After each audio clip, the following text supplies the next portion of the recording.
Hello, everyone, and it's fabulous to see you here this morning.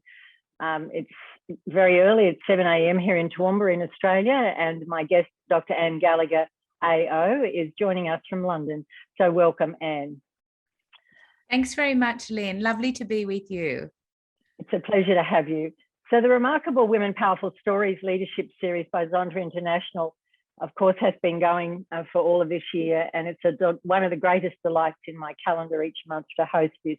I'm Lynn Foley, of course, the chairman of Zonda International Leadership Development Committee.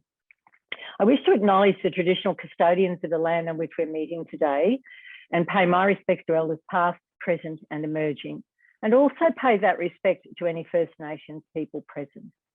Zonda International is a leading organisation of professionals empowering women worldwide through service and advocacy. Zonda is now in its second century and has more than 28,000 members in 64 countries working together to make gender equality a worldwide reality for women and girls. So now I'll formally introduce Anne to you, and then we'll get going on what I think will be an exciting conversation today. So Anne Therese Gallagher AO is a leading international lawyer, criminal justice practitioner and scholar with over 3 decades experience advocating for the rights of women and girls. And she began her career internationally in the United Nations, where she served for 12 years, including as a special advisor to the UN High Commissioner for Human Rights at that time.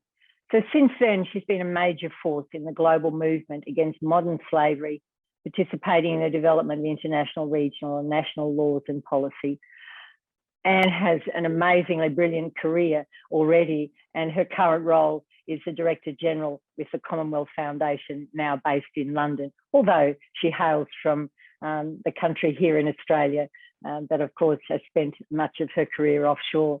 So Anne, it's a very sincere welcome to you this morning and this evening for you and all of our guests from across the world, from many parts of the world. So, as I said a moment ago, your achievements today are truly inspiring. To already have an Order of Australia very early in your career indicates that your contributions to our nation and internationally are seriously strong and recognised. So, where did all this start? Where did it all start for Anne Gallagher? Well, that's a great question to start with, Lynn, and it's a bit of a leading one because I can either answer it in a sentence or we can take the whole hour. I think I'll try and just do a couple of sentences. How's that? So, yeah, it's very hard to figure out where one story started, isn't it?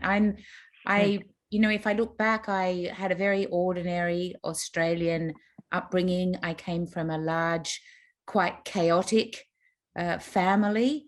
And I guess certain things stand out for me. My parents, who were very strict Catholics, were also, I think, they lived a life where social justice was really front and center to what they did. And it was the kind of Catholicism that they embraced. And I think the other thing that my parents gave myself and my 6 siblings, and we were all really just very close together in age, just a year apart.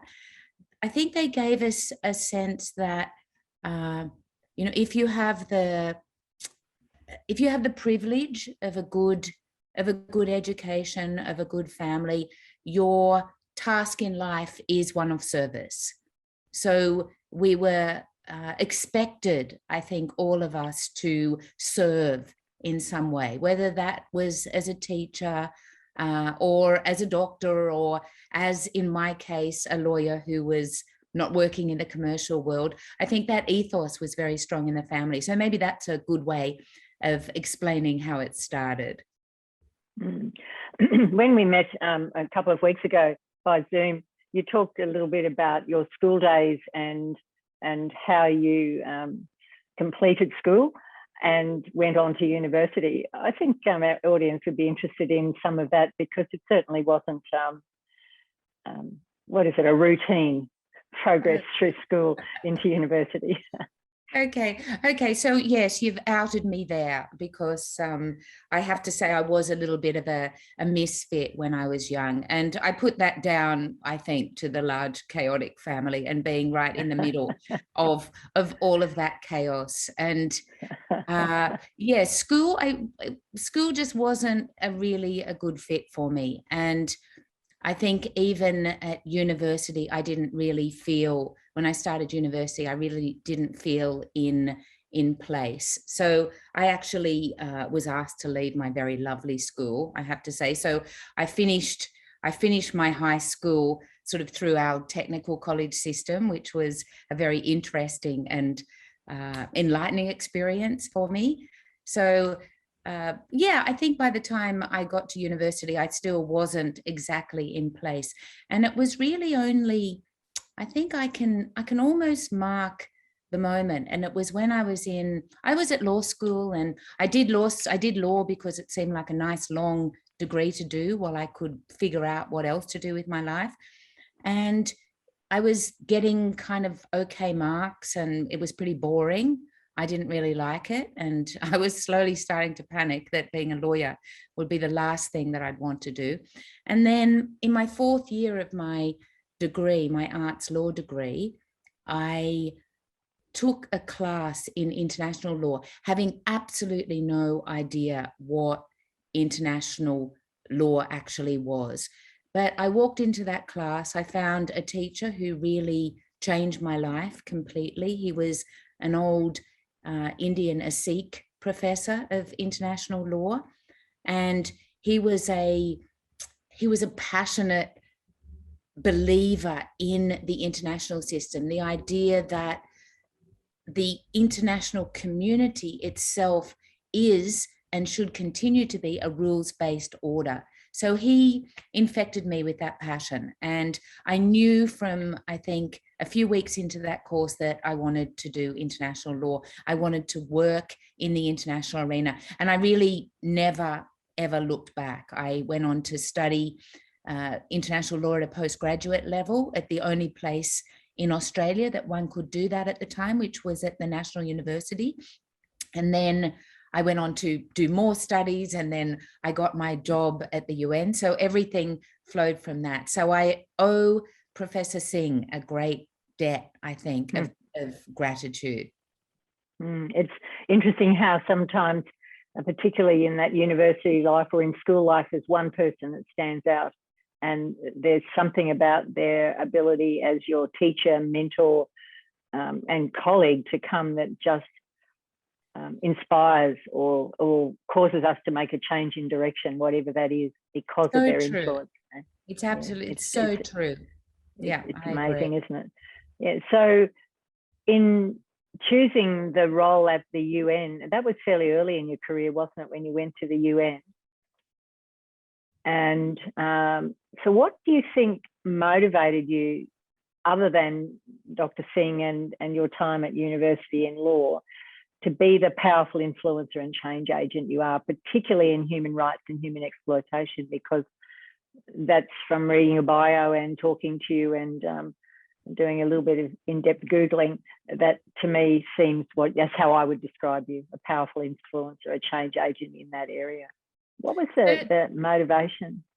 Yeah, that's so interesting, isn't it? Because I don't think, life is, I don't know if it's a series of accidents, but it's certainly a series of small events that build on each other and then take us in a path that doesn't really make sense at the time. And maybe it's only by looking backwards we actually see the path rather than when we're on it. But I think for me, obviously human rights has been a huge part of my life and of my work. But when I went to work at the UN, one couldn't choose what part of the UN I was going in as sort of a graduate into the sort of regular professional track.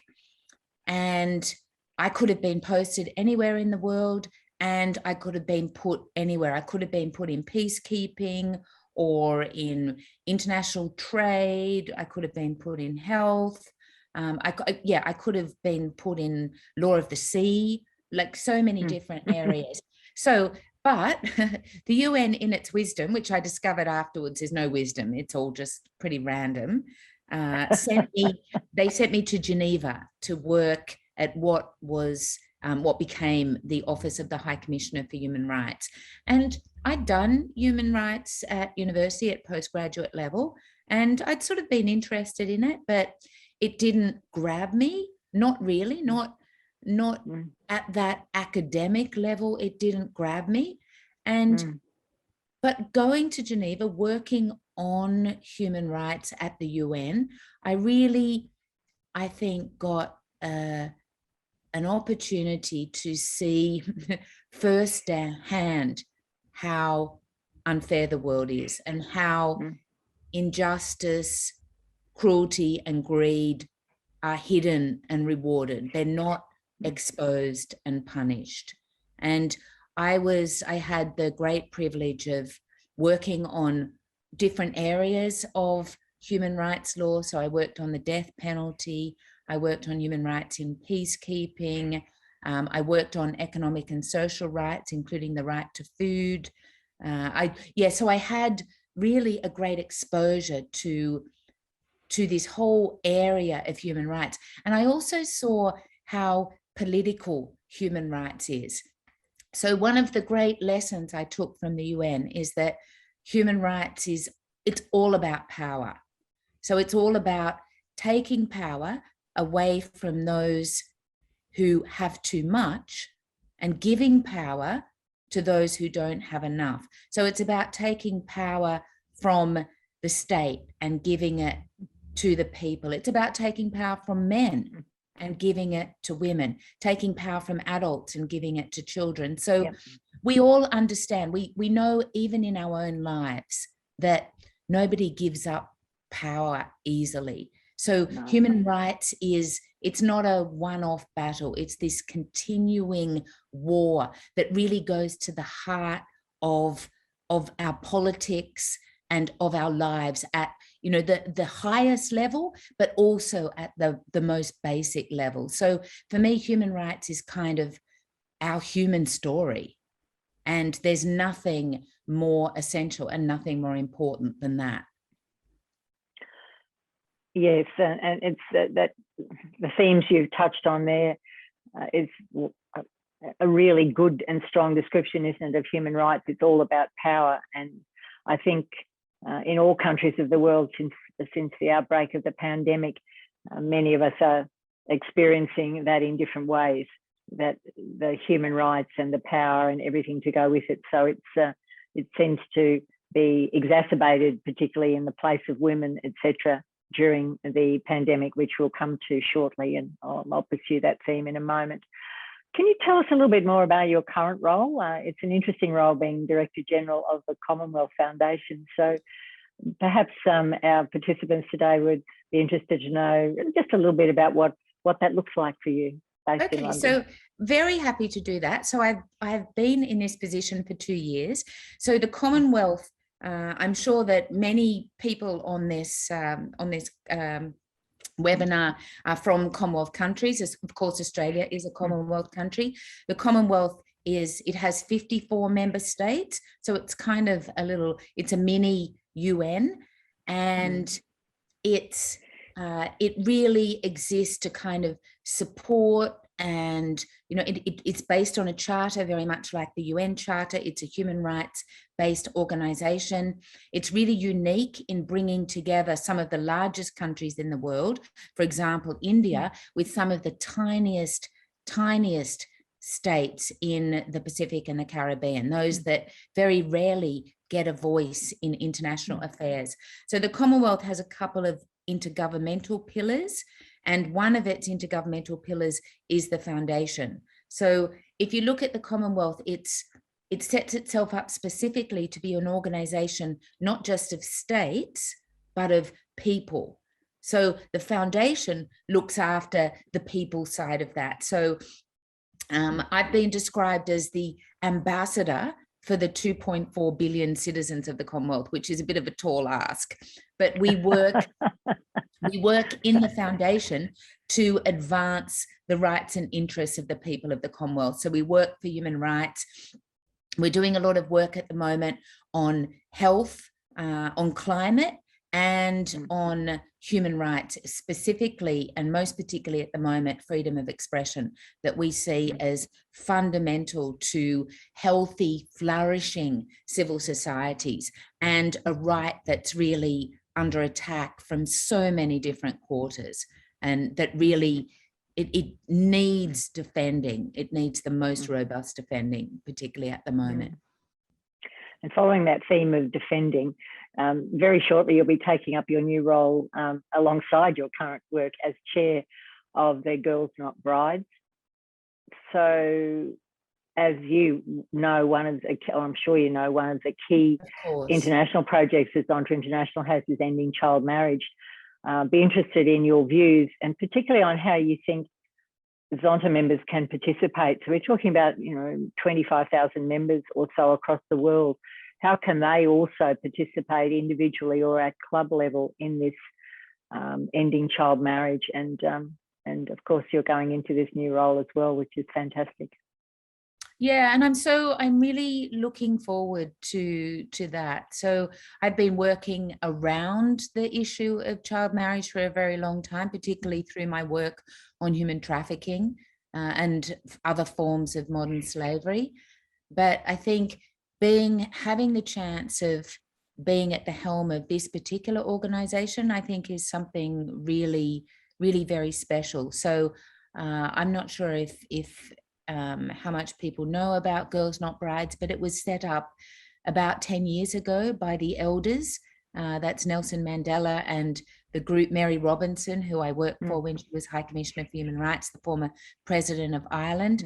The elders is this wonderful group that's done some really important work in key areas. So they set up Girls Not Brides, which has gone from being a little civil society organization to the largest global movement to end child marriage. So there's almost 2,000 member organizations of the global movement.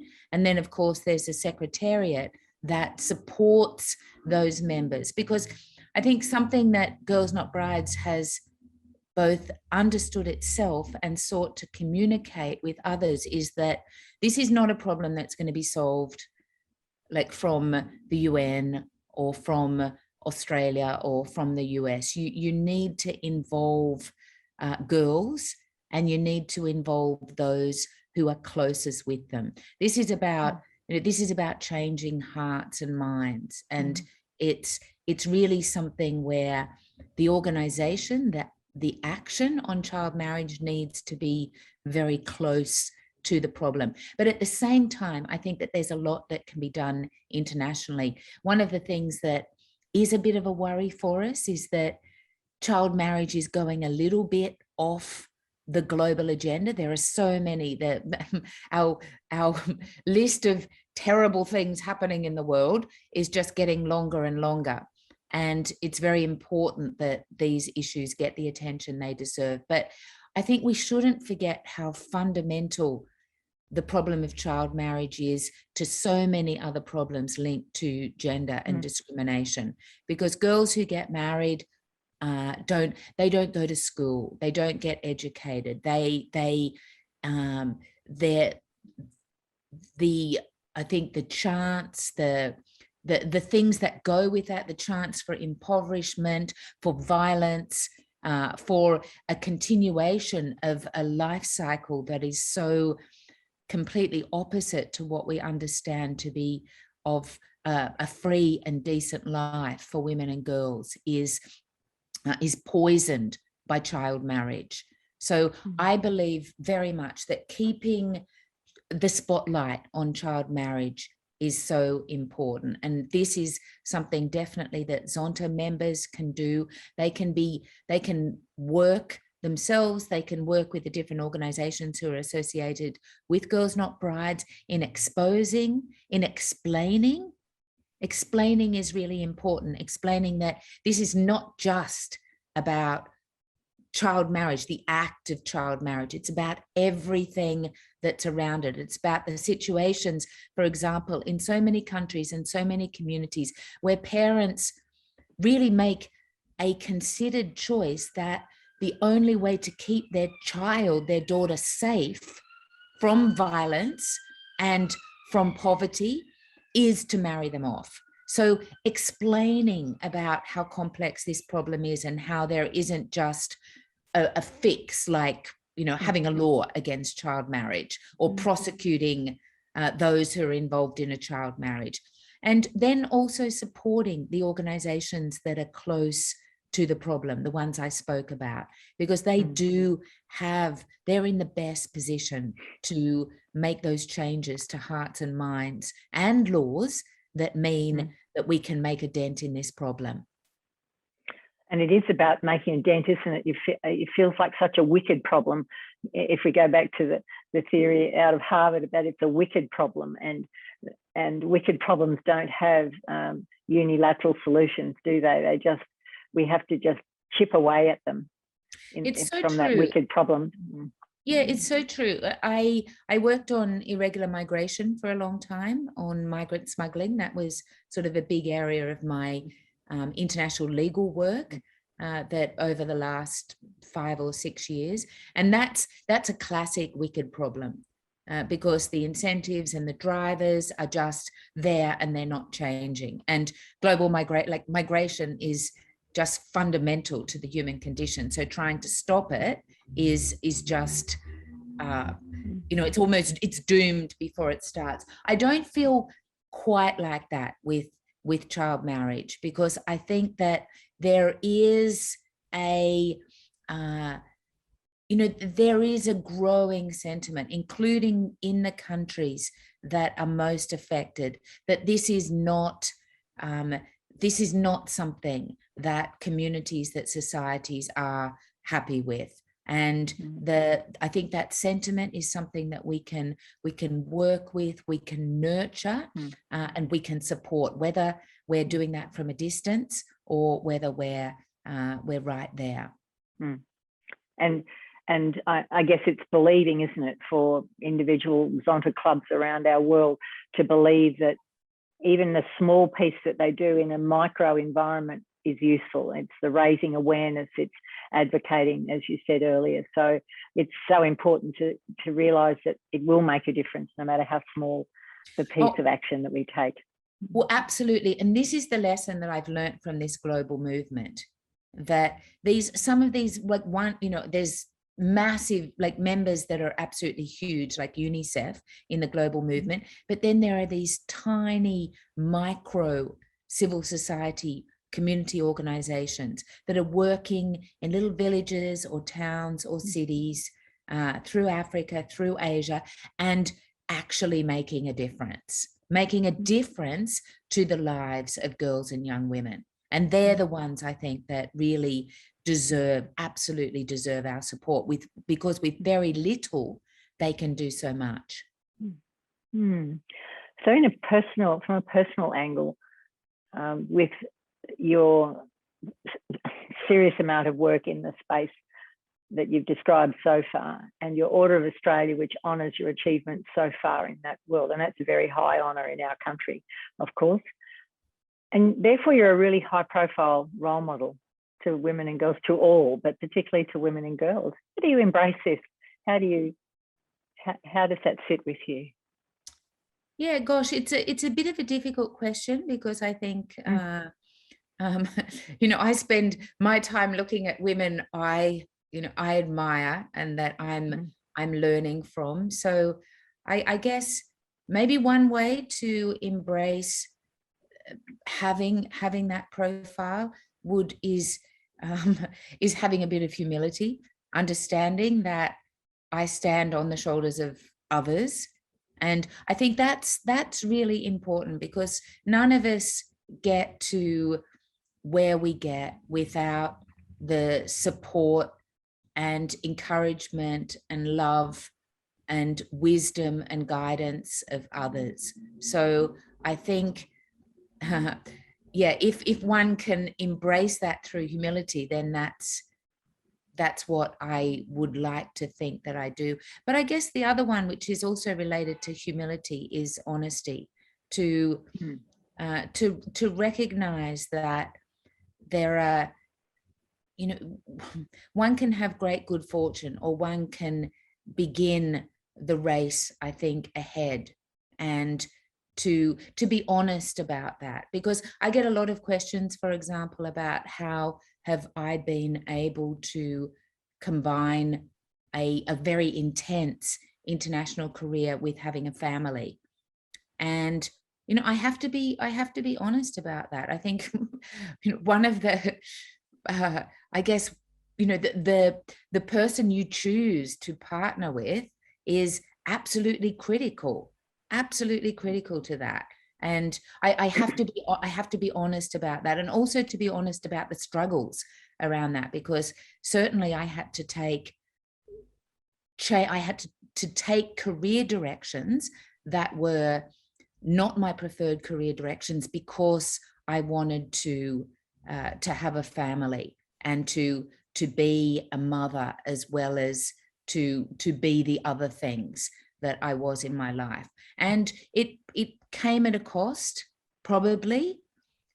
So yeah, being honest about things like that, I think it's really important. And we can't, yeah, I agree, we can't set our younger colleagues and friends up to fail by indicating that women can have it all of the time. That old saying that women can have it all, but not necessarily at the same time, or whatever you believe. But it is about managing it. And we do take sometimes sideways moves in different directions, don't we, to meet all of the aspirations that we have. And that's just the way it is, I think, Anne. Yeah, it's so true. But I guess it's also about, you know, I've been thinking a little bit about this idea of having it all. And of course, you're right, you can. Hopefully you can have it all, but just not all at the same time. But maybe we also need to rethink what all is, because we still measure, you know, we measure our lives, we measure our achievements still so much against a standard that was established by men for men. And you know, maybe maybe we need to rewrite the playbook a bit around that, and decide that you know, having it all might mean something different for a woman than for a man, and that we can be good about that. And so then we fight for that all to be recognized. You know, it's a little bit like, I don't know if you remember, a few years ago there was this whole idea, I think it was Sheryl Sandberg or something, I think it was her, about leaning in. You know, that we should lean in, we should be doing more, we should be more active, we should be more assertive, we should kind of be more male. And you know, I don't know, I guess maybe this is something that comes with age as well. I feel irritated by that, and I think, why can't we decide why can't we lean into ourselves? Like, why do we have to lean into a structure that we were never a part of creating in the first place? So sorry, I've gone a little bit off track there. No, but you haven't gone off track. It's as you're talking, I'm going, well, therefore we should define our own remarkable. No, absolutely. You know, if we say, you know, if in this series we're talking about remarkable women, which every single woman I meet is remarkable in their own right, let alone the women I've had the opportunity, like yourself, to speak within the series. But it's redefining remarkable and making it what it is for women. And so much has been about fitting into a society. I know in my career it's been about fitting in to what's there, not necessarily being like the men in the world. I grew up in education, which is female dominated at the I suppose worker level in terms of lectures in schools, but it was not and still isn't yet female dominated proportionally at leadership level. So it's a really interesting thought about redefining what success looks like and what having it all looks like. So that's an amazing thought I'll take forward within my networks of women too, to discuss.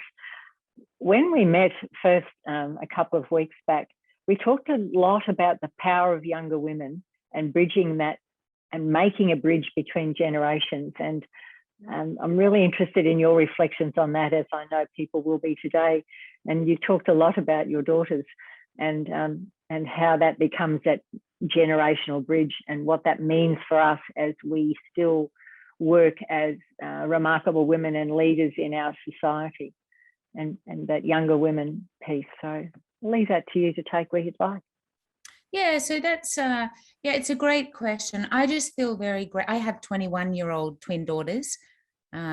So I feel so much gratitude to them, because I think they, along with some of the younger women and men that I'm working with at the moment, I think have really helped me to perhaps to just understand things better, to understand that things are changing. Like, you know, I'm not saying anything that's new, but even if you look at issues around feminism, for example, like my generation we were brought up to really work to accommodate things and to fit in. So I was at the UN on sufferance. So I was allowed to have a job that was created by men, definitely for a man who had a wife at home. But just as long as I could take that job, but just as long as I kept quiet about it. So, you know, I look at this younger generation of women, and it's even, I'm sure we've all got our sort of stories of terrible treatment and harassment and worse. But I see that they, perhaps because they're standing on our shoulders, they're not going to put up with these things. They have I think they have a clarity of what they want, and perhaps this is going to be the generation that will decide to actually change what the expectations are. So they will determine what is remarkable. They will determine what it all actually is. And I think that listening to them, interacting with them, I don't always agree with, because there's just, and that's good as well. But I feel like if I didn't have this sort of constant stream of young people and young ideas in my life, I feel like I could get stuck. I feel like I'm still growing because of these young people. So and I'm grateful for that. It follows that whole theme of, as we go further down our careers, we must have a mentor who's in their 20s or 30s. It's that notion of mentoring doesn't just come from you or me seeking someone who is like us or who has had more different experiences to us. It's seeking out the younger women who are having, in a parallel universe, different experiences to us. Because I'm sure very good. You must feel at times your daughters are living in this parallel universe that is sometimes a bit hard to understand or figure out what's going on. My daughter's in an older age group, and I still see that it's like a parallel universe, but we intersect by agreeing or disagreeing over world problems and the solutions we might have for those. Yeah, so that the power of the younger women matters most, and that's a key message I think I'm hearing from you today. I'm going to move on to just a little bit about yourself. Leadership is so essential in all areas of our lives: family, society, community, business. What do you think your true powers or gifts are, and how do you use those, deliberately use those? Yeah, that's a great question. I feel like you need to ask other people, and then I don't want to hear what they say. So that's, yeah, I don't know. I guess what all I can say is, what do I strive? What do I strive to be, and what do I feel like helps make me effective in my work? I guess they would be the sorts of qualities that I'd just want to reflect on briefly. So, I think integrity is really, really important. I think if you're if you're leading a family, if you're leading a book club, if you're leading an international organization or a community group or whatever you're doing, the integrity is just everything. And to understand that people sense integrity, they can see it, and that this is, you can get leaders, obviously, who lack integrity, but they're not going to lead in the way that I feel is good and is what we need. I think focus is really important as well, that one needs to be very clear about what they want to do.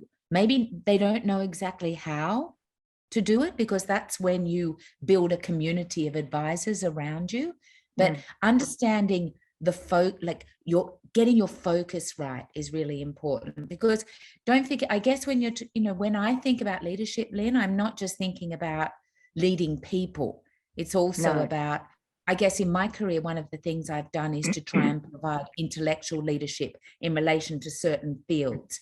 And without the focus, and then of course the passion and the persistence that comes with that just would, I could intend to do anything I like, but it would just dissipate into nothing. And then of course there's that, we hear a bit more about it these days, this idea of emotional EQ. What is it? Emotional intelligence. Emotional intelligence. Yeah. And this is, this is another thing. Like, I hope I've got it. I try and cultivate it. But I think this is what, this is where I see women have amazing, amazing strengths, and where they can, with emotional intelligence, intelligently deployed, is, I think, an incredibly powerful leadership weapon, and one where really the sky's the limit. And it's part of that remarkability, if there's such a word, of women, is that piece, is that ability, the intuitiveness, the emotional intelligence, and the ability to trust their intuition, or as they say, trust what's happening in your heart, trust what's happening in your stomach, and it will be right most of the time. I think that's a really strong aspect of female leadership, isn't it? One of the many. Yeah, it's so interesting. And we could have a whole other conversation on female leadership. I was just I met Julia Gillard recently, the former Australian Prime Minister, who's established a Centre for Women's Global Leadership here in the UK. And there's, I think, another one being set up at the Australian National University.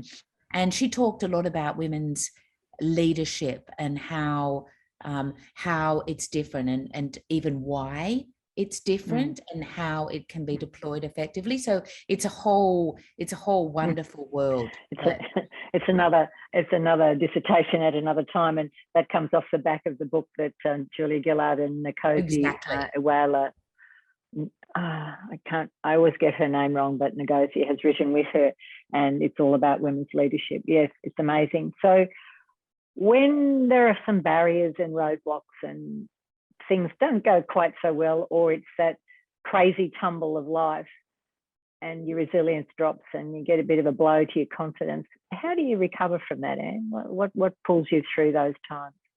Well, first of all, we accept that we have those. I've had a time like that recently where I disentangled myself from one of the positions that I had, and it was very difficult, and it was a very male dominated environment, and I won't go into it now, but so I've got sort of recent experience about that. So, I guess, of course one goes to one's family, so you go to those who are closest to you, but I really think that true confidence and resilience has to come from within. If we're self-aware, then we develop confidence by trying our best, by figuring out how to do better, and then by going out and trying again. So I think that one should try and cultivate that inside one. We are so blessed if we have family and colleagues and friends around who can boost us, but if it's not there, if it's not in your heart and in your head, then it's not going to last very long. That's right. Can I move on to or go back, if you like, to the notion of women's rights and human rights? and the effect of the pandemic. It is my observation and the observation of others, the pandemic has particularly disproportional impacts on women, and for many of the progression of their learning and careers or just their basic lives. And I see one of the questions coming in is about during the pandemic, how is that affecting child marriage?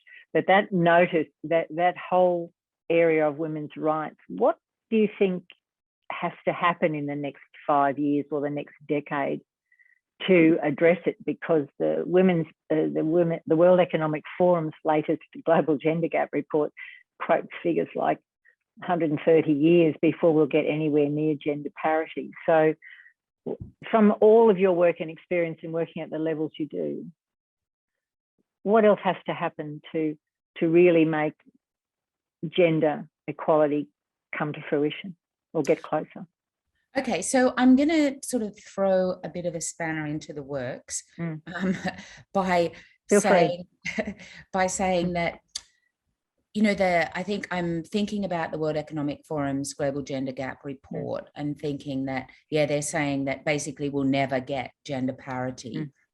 But, you know, maybe it comes back to what I said before as well. If you look at the economic and political indicators that the World Economic Forum is using, like, once again, it's men. Like it's all these are indicators created by men for men, and this is how we measure success in the world.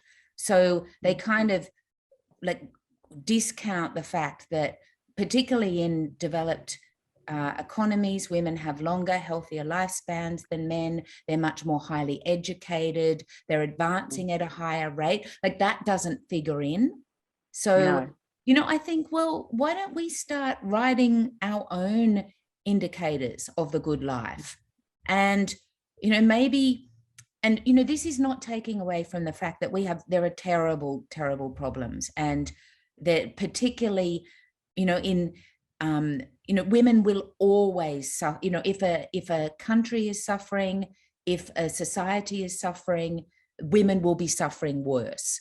This is just, we just see this everywhere. We see it everywhere. But I think that we can be dealing with that and focusing our attention on the, you know, the problems that are, you know, gender-based violence, legal and economic discrimination against women that just diminishes their life chances and their opportunity to get decent work and to live decent lives. You know, laws that impact on women's reproductive rights that then end up a little bit like child marriage, having these terrible domino effects throughout, you know, women's lives and generations of women. So I think focusing on these things, this is what we have to do. But maybe at the same time, we can start being the authors of our, the indicators of a good life. And we can maybe start writing our story instead of accepting with gratitude the story that's being written by others. Yes, the whole theme of what you're raising today is that how do we take charge of the way in which we define the criteria, if you like. I'm trying to find a word. We define the criteria for success and remarkability, et cetera, et cetera. As we're progressing, getting closer to the end of our conversation, I've got a couple of questions that relate coming in from our participants that relate to our conversation. Gillian is asking, do you ever suffer from imposter syndrome? And how do you manage those feelings? So let's, I don't know the origins of imposter syndrome, but let's take a wild guess that it was a woman who came up with that. Yes. So just a wild guess. Yeah. Okay. So I feel like, and I have great conversations with one of my daughters about imposter syndrome, because I think she claims that this is, well, I think we all, when we hear an expression like that, it's a bit like emotional labor. I grew up never hearing the expression emotional labor. But then I heard it one day a few years ago and I knew exactly what it meant, because it described a massive experience that I've had through my life. So anyway, back to imposter syndrome. So I think if we interrogated ourselves, we'd all feel like there's been a time where you think, oh my God, am I really here? Am I really doing this thing? It's just me. And I think that perhaps women are a bit more vulnerable to that because of how we're socialized. But I try and push against it, because I feel like it's a bit of a betrayal to the people who've put me where I am. It's a bit of a betrayal to the people who believe in me, and the people who've made judgments about my qualities and what I can do. So even though I do feel it, I try and resist it. That's good advice. There's a lot of other questions coming in. I've got a couple of questions I'll ask you as we close in some minutes' time, but there's a lot of questions coming in on the topic of child marriage and girls not brides. One of Margaret's asked if you would be willing to say again the organisations that you feel are working on girls not brides. I think you mentioned a couple in passing and she might have missed them, but if not, Megan can respond to that later to Margaret. Yeah. Oh no, all I can say, Margaret, is go to the Girls Not Brides website and you can see the end, like the coalition to end child marriage and all of the organizations there. So all of that information is available. So those organizations that are working, that are part of the coalition, are all there. So you'd be able to find, I think, exactly what you're looking for. And definitely that's a great place to start if people are really looking towards supporting an organization, perhaps even adopting a small organization and giving it that support from a distance. That, yeah, I think it's all there. That would be wonderful. And Meet has followed up on that, wondering how Zonta International might work with Girls Not Brides. That question may be better answered by someone. I know our international president Sharon's on today as well, so that might be better answered from within. I don't have an answer to that, and you may not, given you've not yet taken up the role there. Well, all I can say there is I'd love, I will with great pleasure put Sharon in touch with the wonderful Chief Executive Officer of Girls Not Brides. So we may. They could have a great conversation. I should have done my research on that before I came into our conversation, and I neglected to do that. There's also a question here relating to Afghanistan and the problems that and the tragedy we're seeing unfold in Afghanistan, from Florence, saying a greater risk for young girls in Afghanistan to be forced into marriage now. How could this possibly be prevented, and how can ONGs perhaps help them? Yeah, I think Afghanistan is really, it's bringing these issues to the terrible scenes that we're seeing unfolding in Afghanistan, and bringing these issues to the fore. And the rights of women and girls, of course, are starting to receive, I feel like Afghanistan dropped a bit off the radar for the last 20 years.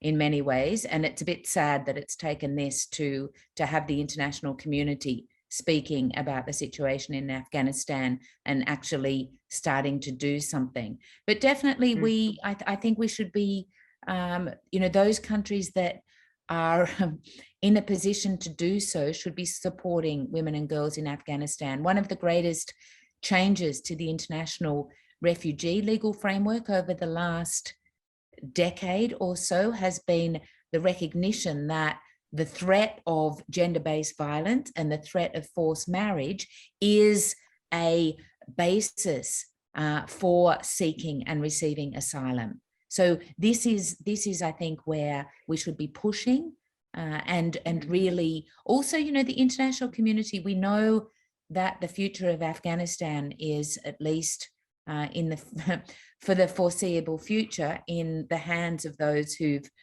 taken over the governance.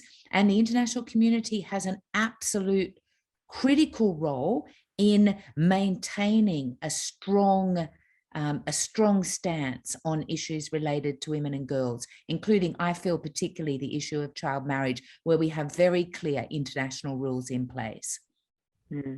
Niloufar from Bangladesh, who's the president of the Zonta Club of Dhaka too in Bangladesh, is asking about when Zontians are fighting, if you like, for young girls in the child marriage space, and we work particularly in countries where it's more evident.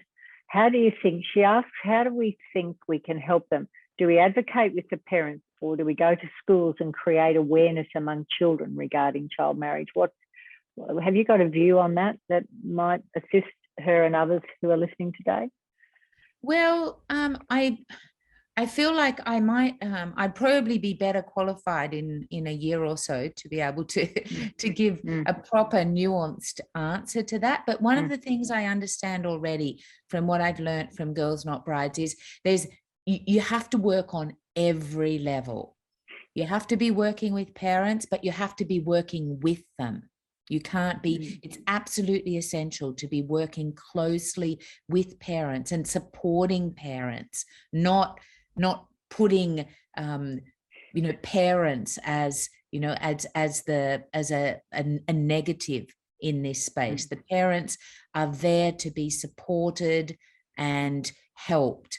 And of course, girls themselves need to be educated, and that can happen in schools and in other settings. But community leaders also need to be educated, because it's quite often it's those who are exercising power within the community who are able to affect, for better or worse, issues like child marriage. And then you really have to go through the entire system. How is the education system supporting girls to stay in school? What kind of incentives or disincentives are there? And then how are politicians? How are national politicians, or even at lower levels, how are they dealing with this issue, if at all? And how can they be pushed to stand up and to reject child marriage, but also to support those social measures that need to be in place so that child marriage isn't the best available option for a family? Megan Radovich has helped me out. Zonta International is a member of Girls Not Brides, so thank you, yes. Megan. It was remiss of me not to have done my research before I came in. So Kate has said, as someone who has benefited greatly from your intellectual leadership, she thanks you and says, what's your top tip for maintaining the rage or persisting in seeking to achieve change? Oh my gosh, isn't that interesting? I think, wow, maintaining the rage, I love that. I think Kate must be Australian. That's a very that's a very Australian, I think, expression or a sentiment. Look, I feel that it's to stay engaged, to really stay engaged, to stay informed, to listen and to learn. We have so much opportunity now. I can remember being at the UN. So this was 30 years ago, and I almost fell out of the window of the Palais des Nations because I was trying to get a signal from my shortwave radio so I could listen to the BBC World Service, because all I could get was French radio and French television, and I was desperate for news. And we don't have that anymore. Like we can know we can all be educated in what's happening in Afghanistan. We can all become educated about child marriage. We can all have a really well-informed, nuanced view about the gender pay gap. And I think that understanding and learning, I think that's a great, and deciding that you will be enraged, because there's so much to be enraged about, but it's not going to be an empty, futile, hollowing out rage. It's going to be an empowering, exciting one that drives oneself and the people around them towards change. I'd comment that maybe it's only an Aussie girl who'd almost fall out of the window looking for what we would now call a signal on their mobile phone. However, it was shortwave radio. And Kate is an Aussie girl. She has indicated she is Australian. Probably the last question, and then we'll need to wrap up as it's getting very close to an hour. How can CSW strive forward so women's voices can continue to break through the movement to squash the language for women's rights, particularly sexual reproduction, climate change and women's education? So a sense that there seems to be a movement to push that away rather than bring it forward. So what do you think CSW might be able to do about that? Okay, so we're talking about the Commission on the Status of Women, right? We are. Okay, so, well, first of all, I think, you know, CSW just has to keep doing its excellent work and making sure that these issues are at the forefront. But the whole international system has to be taking this up. You know, we can't rely on one part of the United Nations to carry this, because issues around gender, around reproductive rights, all of these sorts of issues that are so close to the hearts of Zonta International and to me and my work, they don't belong to one part of the UN. They belong in the General Assembly. They belong in the Security Council. They belong in our national parliaments. So we have to be pushing this at every level. And I feel like there is momentum around that, because of course we have seen pushback, particularly in relation to sexual and reproductive rights, but there are more weapons that we have at our disposal than ever before in the history of the planet. So we may have taken one step back, but I have a feeling 2 steps forward is just around the corner. It is.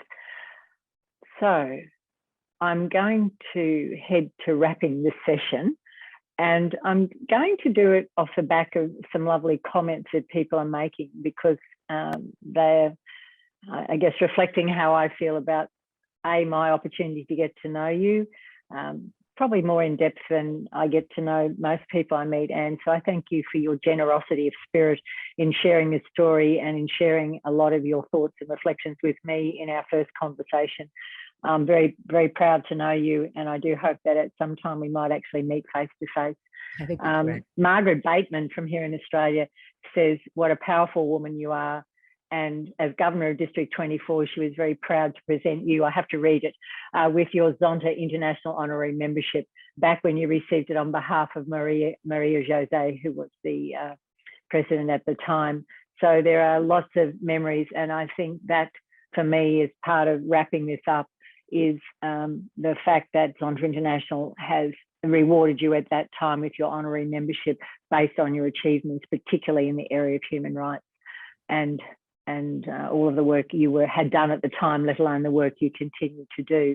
Now I'm going to ask you the easiest question of the whole conversation now.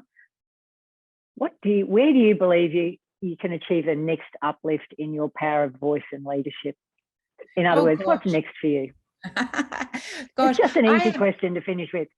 You know, I have no idea. I feel like, and I so wish I could give you a great answer to that, but I feel like at the moment, I'm so happy to be moving into this role in Girls Not Brides. I think that I tend to, my life is sort of divided into chapters where I focus on an issue and I run with it and really throw everything at it. So I think these 2 main roles I have at the moment with the Commonwealth Foundation, which gives me the breadth, and I'm going to be doing that job probably for another 4 years or so. And now coming into this very discrete, specific issue of child marriage, I just feel like it's a great combination. And I'm just so looking forward to, as I said, running with that issue of child marriage and seeing how far we can go with it. Fabulous, Anne. And I think I'm going to finish with by underscoring a comment from Heidi, where she says, it's so uplifting to hear you today in such a struggling time for people around the world. And she thanks Zonta for bringing you to them. And I do as well. And I thank you so much for agreeing to do it. It was a reasonably short notice that I asked you, and you've just been so generous in fitting it into what I'm sure is a crazy schedule that you have. in your life in London. And thank you for sharing some of your thoughts with your family. I've enjoyed it greatly, and go well and go safely, and continue enjoying spending your life as a bit of an expat over there in the UK. We miss you here in Australia. Thank you so much, Lynn. And really, it was such a pleasure. I really enjoyed this conversation, and I just wish I could see everybody and we could see each other in person. But until then, I just also wish everyone to stay well and safe, and keep doing the good work. And Zonta is a wonderful, wonderful organization, and I'm so proud to be an honorary lifetime member. So if you just stay on screen, I'll just do my final comments and we'll head off. The leadership series happens every month, and I just wanted to introduce the guest for September is Avia Lieberth-Hauptmann, PhD, and Avia is a young microbiologist and public debater from Greenland, and she's a native of Greenland, and she's recently moved just this month to Davis in California to take up a postdoc at the University of California. So I've already spoken with Avia, and she's got a lovely story of growing up in Greenland and her experiences as a local in Greenland and studying in Denmark. So I'm really looking forward to presenting our conversation with her to everyone in our audience in September. So spread the word. Remember that all of the recordings of the previous guests are available on the Zonta website, and if you've been a registered guest, you can get them, and yours will go up in the next few days. So I'm sure that many of your friends and colleagues, where this was an awkward time for them, will be able to click into the website and listen to and watch your recording, which will be on YouTube. So it'll be very easy to find, and I'll let you know when it's gone live. So thank you, and thank you everyone today, and particularly thanks to Megan and Kate for yet again supporting this platform as we go through. And it's lovely to have seen Sharon Langenbeck, our president, on today, as well as some members of the board. So thank you everyone, and go well and go safely. Thank you. Bye. Thanks, Lynn. Thank you very much, Anne.